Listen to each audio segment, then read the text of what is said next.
Let's be honest, the more you try to mix like a pro, the more confusing mixing gets. Take that for example. A very dynamic track with a lot of peaks sounds great, but once it meets the limiter, it's hard to get to the loudness you want. On the other hand, once you squash those peaks too much, you lose dynamics and end up with lifeless and, well, squashed mix. That's where you as a producer or mix engineer need to find the Goldilocks zone. But luckily I have a few tricks for you to try. First, let's quickly look at the concept of dynamics. It refers to the difference between quiet and loudest parts of your signal. Just to not leave you only with a definition, here is a simple example. The drums I have here have a good dynamic range, but look what happens to the waveform once I reduce it. The complete opposite here. Now I added dynamics, which is really easy to notice while looking at transients.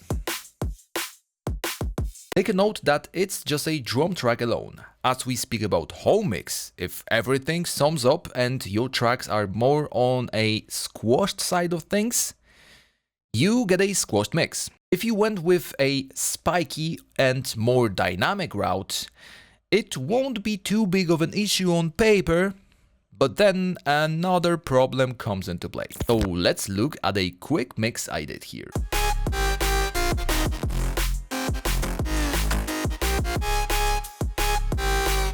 Sounds and looks really dynamic, and our levels meter confirms that. So just a couple of tonal tweaks and the track is ready, right?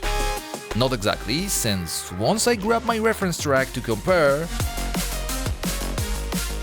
there is a huge difference. And yeah, there is also a huge difference in LUFS level, but just to not confuse you, it has nothing to do with dynamic range.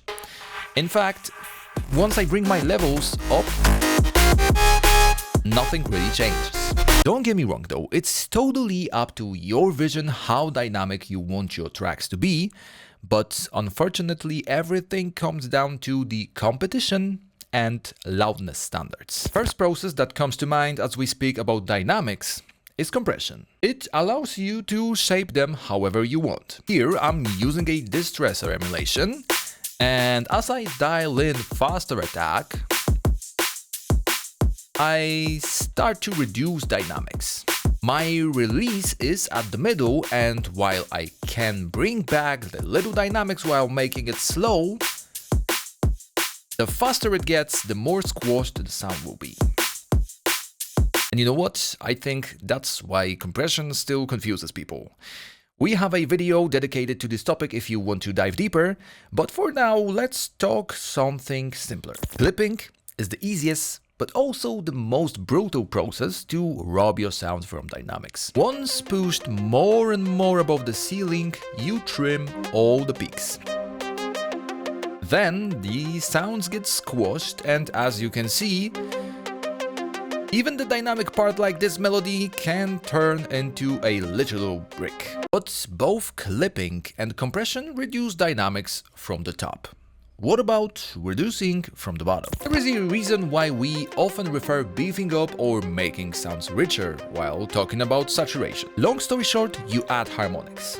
And by doing so, the core of the signal gets bold and meets with spikes and transients. So again, we can end up with a brick or sausage. But what about adding dynamics? I have a pretty well squashed lead here, and first, let's try some compression on it.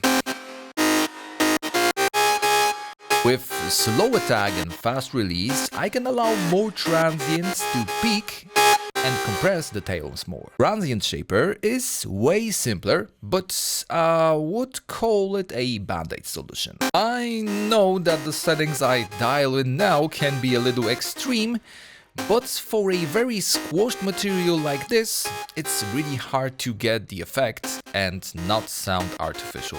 If you want transparent results, expansion is your best bet. Our Animate plugin has a dedicated expansion tab, and once I drive it and turn the listen mode on,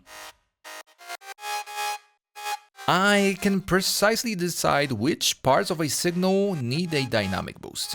Okay, this range and amount sounds a little extreme, even with the volume match, so let's fine-tune it a little.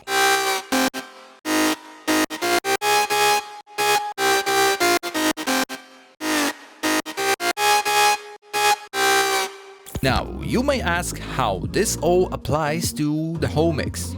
And the answer is simple. You want to reduce dynamics if you want to push your track louder. But you need to be very gentle with that. Dropping saturator or clipper on a master bus may be enough on paper, but remember the drawbacks I showed you. At some point, the result will sound squashed and lifeless. That's why a better way is serial reduction. Shave off some peaks on drums, saturate instruments a little, and then, once everything goes to your master, it has enough body and controlled peaks to not trigger limiter too much. As we speak about squashed mixes though, then, well, unfortunately it's not that easy to reverse the process. If you have access to individual tracks, then you can perform some expansion and compression, but the more and more you try to expand the whole mix, the more artificial and jumpy it starts to sound. As I said at the beginning, it's all about your personal taste and the balance you need to find, but hopefully this video will save you some headaches. If so, then don't forget to smash the like and subscribe button and check our other videos on mixing and mastering.